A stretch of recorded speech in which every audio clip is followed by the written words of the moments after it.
certification is something that, while it's important, the learning is part of why it's important. The other part is that anybody who puts the effort forward to put themselves out there, to take risk, to take a test, that shows that that person has a lot of confidence, or at least a lot of initiative, to be able to grow and aspire to something better. And I think for anyone who's going to hire somebody, someone who has gone through that is going to show that they're a much more ambitious person who would probably do well in a job.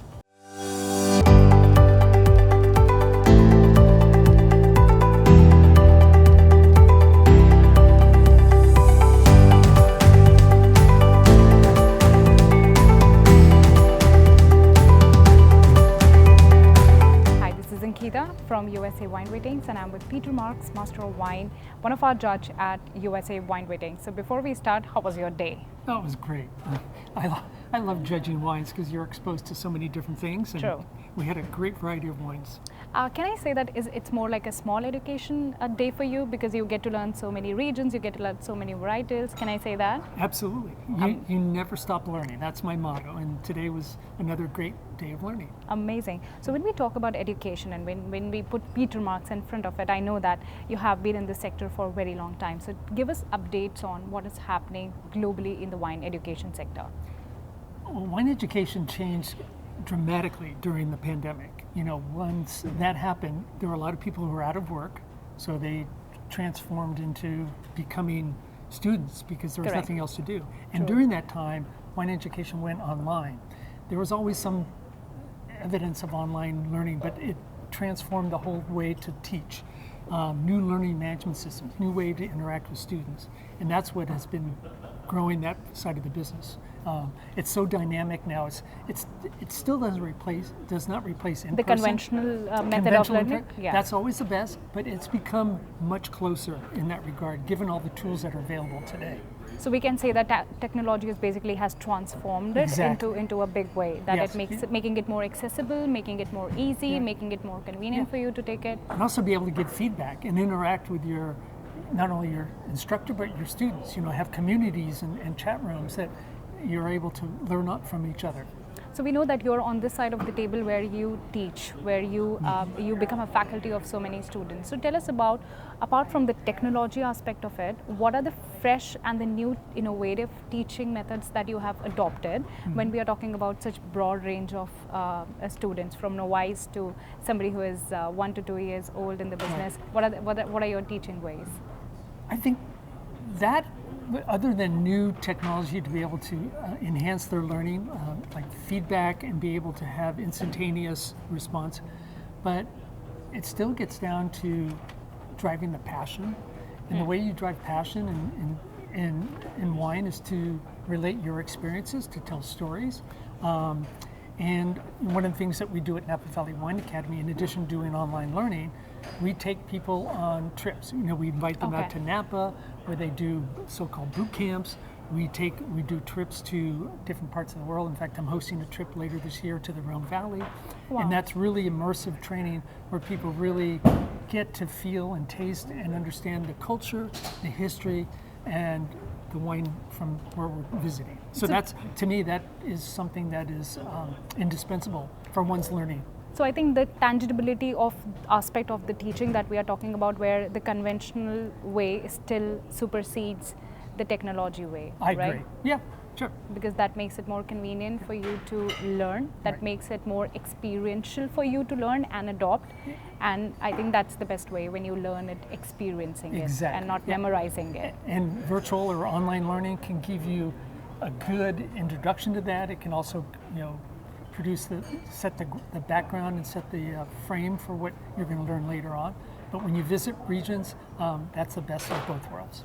If you have to draft a new wine education program, what would be the key components that you would keep in mind? So I'm talking about from the perspective of, would you keep in mind who the faculty is going to be, what is the curriculum that I'm going to teach to my students, what they're going to get? Are they going to get a learning, knowledge, certificate, or maybe a job?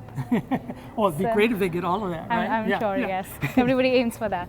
What if I just get a job at the end is the biggest I mean, thing. that's what I mean. A lot of people are looking to grow and not only learn, but to learn so that they can aspire to greater career goals. Correct. And certification, that's kind of, I think, your question. Certification is something that, while it's important, the learning is part of why it's important. The other part is that anybody who puts the effort forward to put themselves out there, to take risk, to take a test, that shows that that person has a lot of confidence, or at least a lot of initiative, to be able to grow and aspire to something better. And I think for anyone who's going to hire somebody, someone who's gone through that is going to show that they're a much more ambitious person who would probably do well in a job.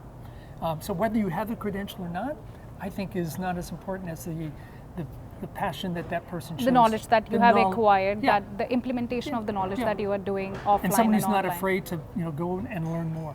So I think it's the build up confidence in that particular category that you get from the system. What is your favorite feedback mechanism? Tell me that. So if I have to ask you that, whether your program worked, how do you take feedback? How do you make sure that it has impacted into a successful learning? Oh, we get what we call testimonials all the time at Napa Valley Wine Academy. In fact, we have a Slack channel at our company, and we have one category which is all testimonials, and it's amazing how many testimonials come up daily. We'll have half a dozen in a day where some student has said, "This helped me learn, and you inspired me, and I want to learn more," and that goes through all of our instructors. So it's really.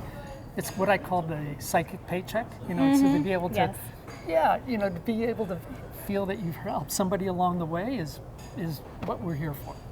If I put Peter on screen, a recorded version of Peter giving the same experience to the student versus Peter talking in the class, what do you think is people looking for these days? Are they looking for more towards what the curriculum is, what sort of learning am I getting, or are they still monitored and tailored for that one-to-one faculty conversations? I think both. I mean, if it's possible to say that. But yeah, I mean, they want both. They want to hear the experiences that I've gone through. And one of the things, obviously, having come from, I never forget where I came from when I knew very little, and being able to let people feel comfortable with wherever they are on their journey and their learning experience, and make them feel comfortable so that they can take baby steps to grow and learn and take on a little bit more. That's the way to go. My one question, which is very correlated to this, so if I have to design a global wine program, so do you think that I have to pay attention to the country, to the culture, to the category that I'm going to give the global wine program, or do you think it can be as generic as, let's say, WSET? How do they do it?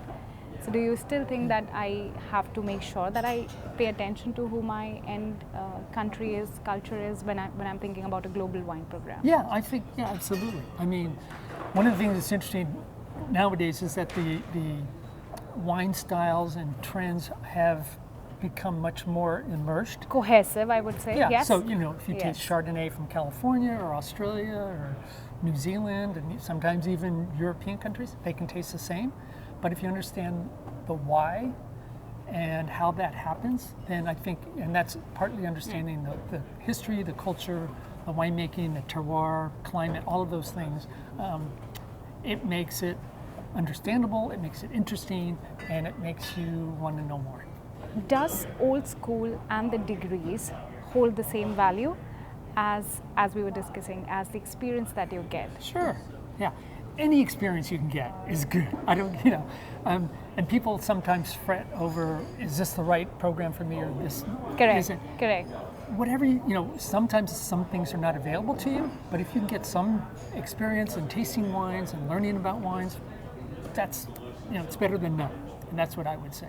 But does the degrees always hold the value? They do. I think they do. I still think they do. Yeah. Okay. From a good, there's lots of different programs, and make sure you're dealing with somebody who's knowledgeable, who has credentials, who speaks the truth, and I think you'll have a great time.